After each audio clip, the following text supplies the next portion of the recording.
we have a leadership crisis. Our leaders are not rising to the cause. So how do we build the next generation of leaders? What skills do they need? The science, of course, everything has to be evidence-based, but how do we bring the leadership skills?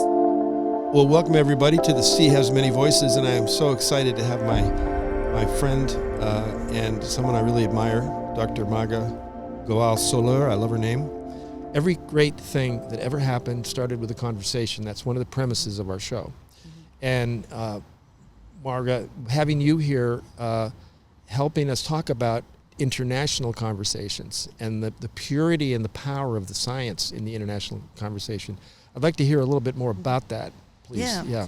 So, yeah, what is the climate for you right now, in your specificity of your science in your community right now? How is that? Share that, please. Right. So I'm not a practicing scientist anymore. Right. It's okay. You got your chops. Yeah, You got a PhD, publications, the whole It's works, actually an advantage, I think, right now for this type of work, because I can see a very holistic picture of all of the sciences that are needed to tackle this problem. Because I think one of the challenges we have is that traditionally scientists are very siloed, and they are very, by the nature of sciences, you have to specialize. Yeah. And you can be a molecular biologist, or you can be oceanographer, or you could be a health scientist or an astronomer. But it is harder and harder as you specialize to build these interdisciplinary collaborations that are actually needed for the real problem, because the climate crisis is not going to be solved by the climate scientist alone, or the oceanographer alone, or the economist alone. It is a coalition that needs to be built. And a lot of those frameworks for building the coalition are actually in the multilateral system. And so I think science has been disconnected from the global politics for a very long time. And we have some success stories. The Antarctic Treaty was the first. I would say the first symbol of science diplomacy, because it was in the Cold War, as Greg mentioned, where everything was against the odds of collaborating. Science could rise above that antagonism. By the way, have we talked about that treaty on our show? No. Can you explain? Because I mean, for listeners, that is the type of stuff. It's a great, it's good. Yes. That really starts. Listen, it's about progress, right? Exactly. And if we just talk about doom, and I'm not saying us, but if people are only talking about doom and gloom, right. We are here, especially The Sea Has Many Voices, is about solutions, right? Mm-hmm. Right. It's about uplifting and giving solutions. So will you talk a little bit of that treaty and sort of what it did? It's a very hopeful story. I think we need optimism, right? And so Antarctica, it was a continent that was, it was the last continent that had not been colonized. It was a continent that didn't have indigenous people, so nobody lived there, and nobody had been born there. There were no communities that came from the actual continent. And so in 1958, after exploration and of course the conquest of Antarctica, by the way, a very masculine approach to the white last continent. I want to come back to the gender stuff too. It has multiple symbolisms, right? Multiple layers of that. And so after all the exploration and conquer, after we had arrived in Antarctica, we planted our flags in the South Pole, then what do we do with it? So the scientists had this idea. In 1958 was the International Geophysical Year, and it was about using Antarctica for scientific collaboration to understand the climate and all of to use it as a sentinel for how our world works. And so 12 countries, I think, was the first signatories. After this year of science collaboration, they found that it had worked so well. All countries had built their research infrastructures. They shared resources, because it's very hard to go there. So if you have a ship, you take on your research vessel all of the scientists it doesn't matter where they're from, because there's one piece of infrastructure, there's one lab, there's one boat. So you can't afford for every country to have their own little space. You have to work together. And so during this year, 1958, it was this experiment of let's do science research in Antarctica all together, all the nations. And after that year, they had built this infrastructure, these facilities, and they thought that is actually a very good model for governance, because we get along well when we are down there, because we're isolated, we don't have connection to the outside world, and we realize how important it is to work together and to leave behind our differences. And in that differences, you could think of political differences, nationality, culture, religion, things that are very controversial for many aspects of international relations. But science was a language that they all shared. So they decided in 1959 to make that permanent, to say Antarctica is now going to be a continent that's governed by all of us. It is not going to belong to any country. We are not going to claim pieces of it for our own exploitation. And every country that signs on to this agreement can build their station, their base, they can have their boat, and they can have their exploration, but they cannot have military operations, they cannot have nuclear tests, they cannot exploit the resources. And that model of science-based governance is unique, and it will never be repeated because there's no other part of the world that still remains preserved like Antarctica. And so this was 60 years ago. And in December, I'm going to be there when the anniversary happens. Wow. December 1st. And you're leading a group of women to Antarctica. Not leading, I'm participating. It's collaborative leadership. Tell us about that trip. Tell us about that trip. Because that's Yes. Collaborative leadership. Collaborative Wow. leadership. What a term. now that's where you get the positive influence of women and the gender. Because I was going to say that This is proof. It's actually really, data backing that, right? It took me a while. Wow. There really is a special quality that women bring to an endeavor. Beyond, it's not just IQ. It's not just. It's a way of looking at the world.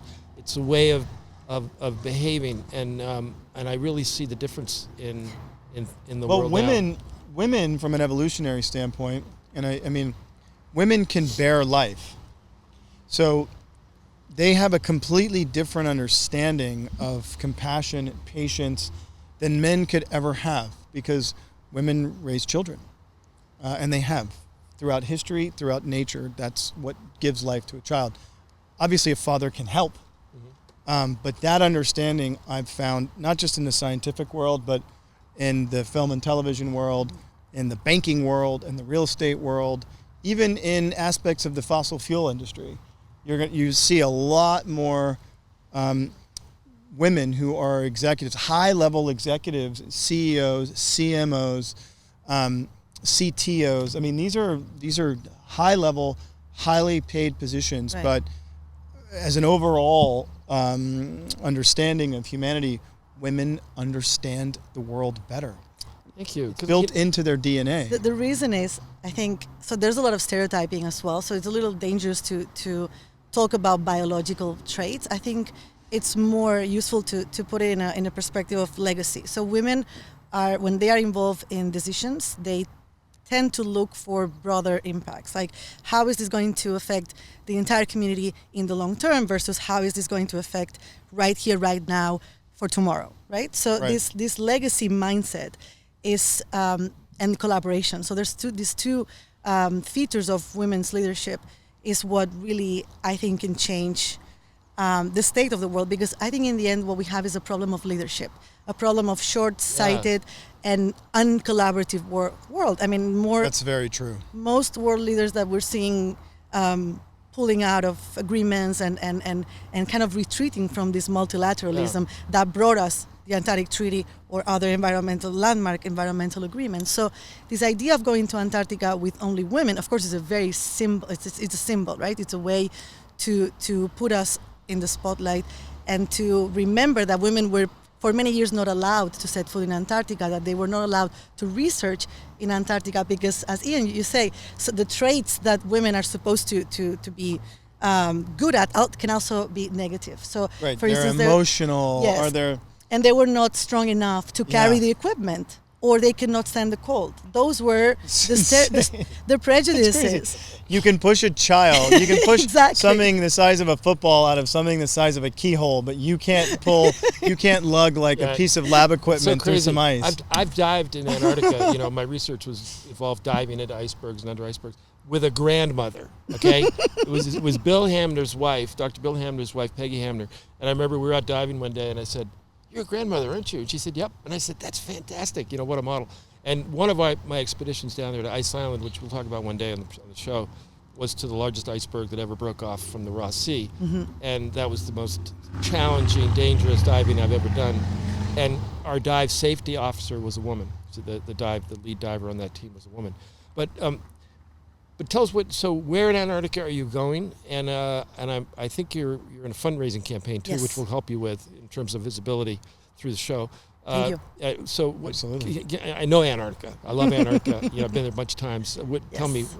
Yes. So I'm drooling for the details. it's a 3 Wow, week. I want to go to Antarctica. Unfortunately, it's women only for this one. Hey, look, it's better that way. Maybe anyway. could I get the operation done fast? More will get done. What if I wear a wig?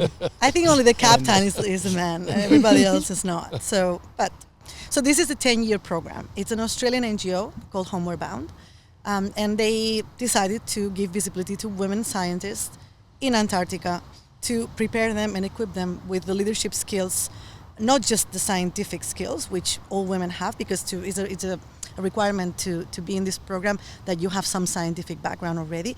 But what they want to give you is the next level leadership skills. As I say, we have a leadership crisis. Our leaders are not rising to the cause. So how do we build the next generation of leaders? What skills do they need?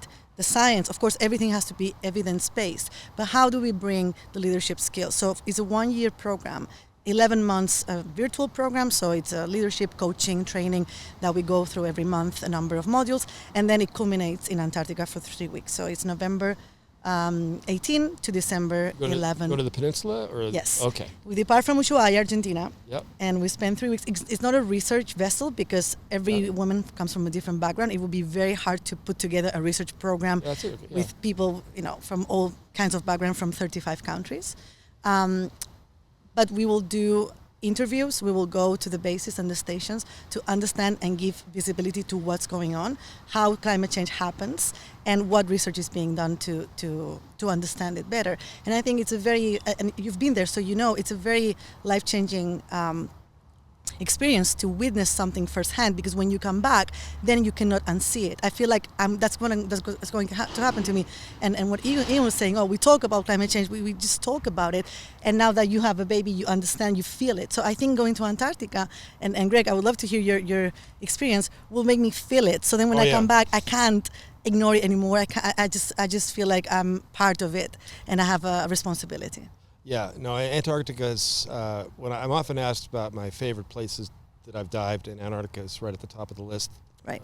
You can feel the pulse of the ocean when you're underwater there. There's so much going on, the phytoplankton, and then ice and the whales, and it's just magic. It's hard to put into words.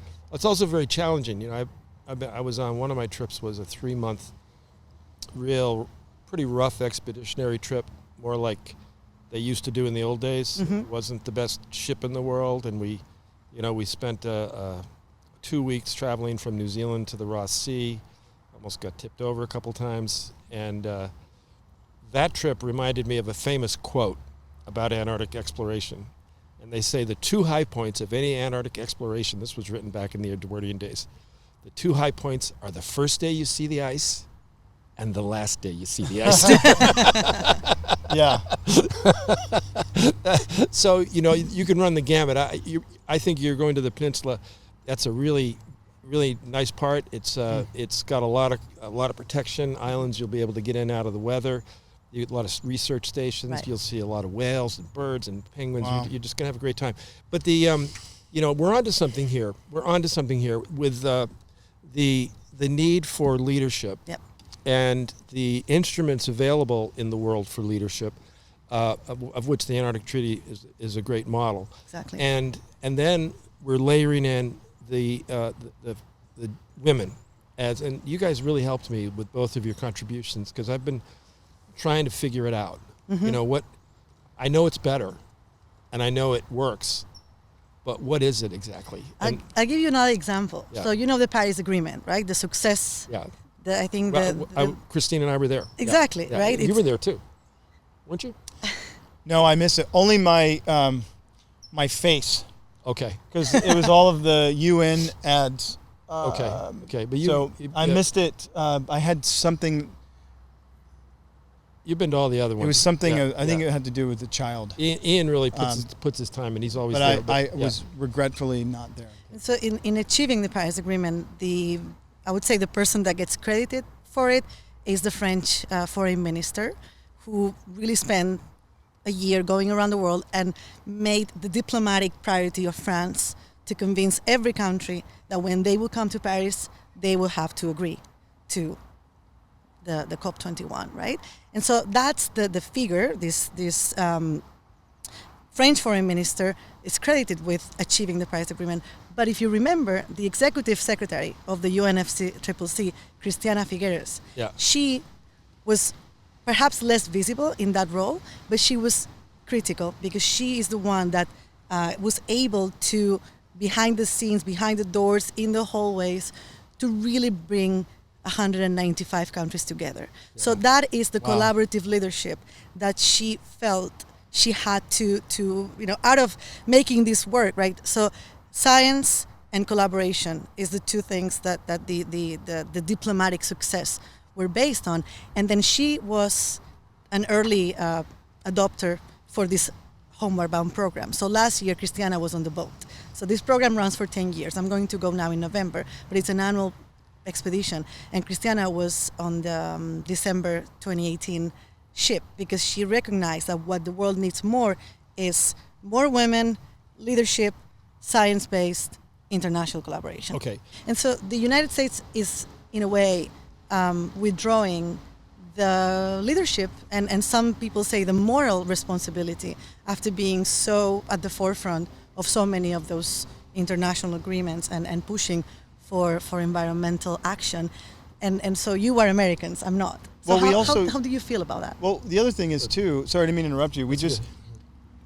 Not only does the United States have a responsibility, but also too, I think that people don't recognize that the United States uses, and you know this better than me, so correct me if my figures are wrong, but the U.S. uses 25% of the world's oil, and we produce 2%. So right there, no matter what your political or religious background or whatever way you swing, that in and of itself, you possess not only a moral right, but a fiscal, environmental responsibility to offset and mitigate your usage of what the world is using. So as an American who understands these figures and what they mean, you have to also realize you're a scientist, you grew up, on the East Coast. I grew up in the most oil-heavy state, I guess, other than Texas. I'm from Louisiana. But I'm from the Gulf Coast of Louisiana. And I want to say from Baton Rouge to New Orleans, which I think is maybe like an 80 mile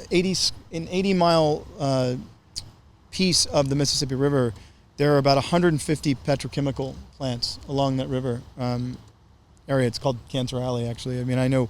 Cancer Alley? Yeah. I heard about that, yeah. Josh Tickell, the documentary filmmaker, Josh, the Veggie Van guy, Fuel. I am executive producing a movie with him right now on regenerative farming. The whole movie is about drawdown. And it's going to change the way people see this. And that is really our way out, drawing down the carbon. The science is in there. I mean, you see it. Once you see it, you go, this is the way we get out of it. But coming from an oil-heavy state,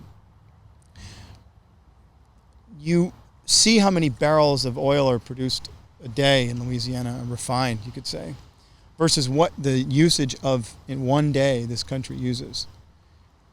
The numbers are astounding. Mm-hmm. And we as Americans have to look up from this.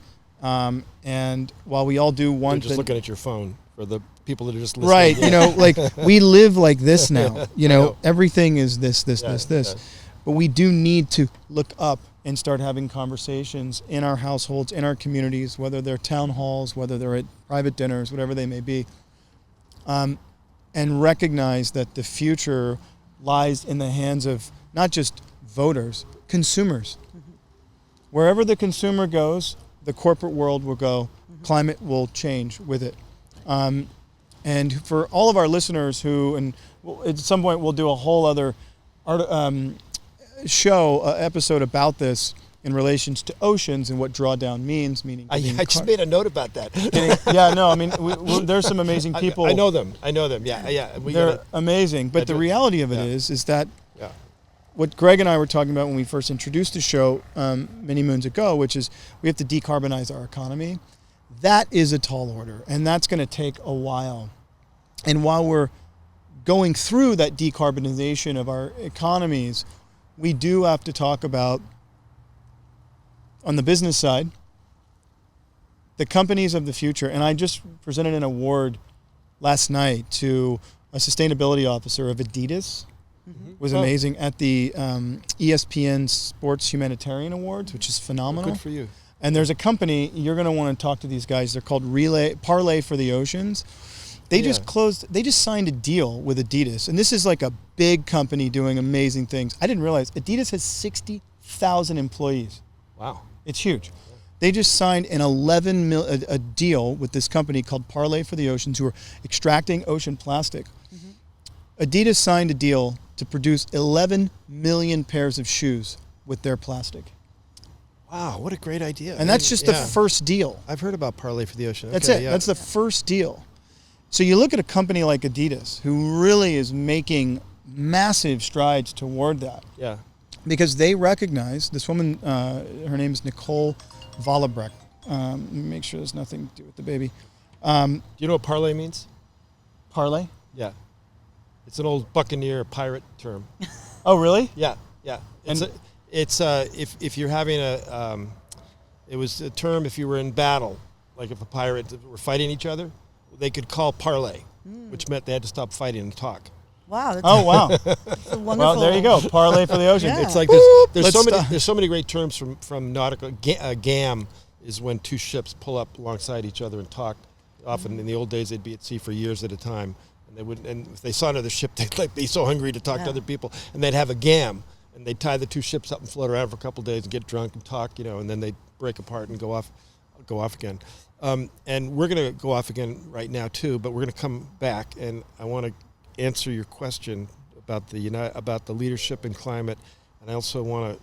You really are ticking some boxes about collaboration. So thank you, Marga. We'll see you on the next segment. Thank you so much, and with just immense gratitude. We love you. We love you. And thanks, buddy. Bye, everyone. All right.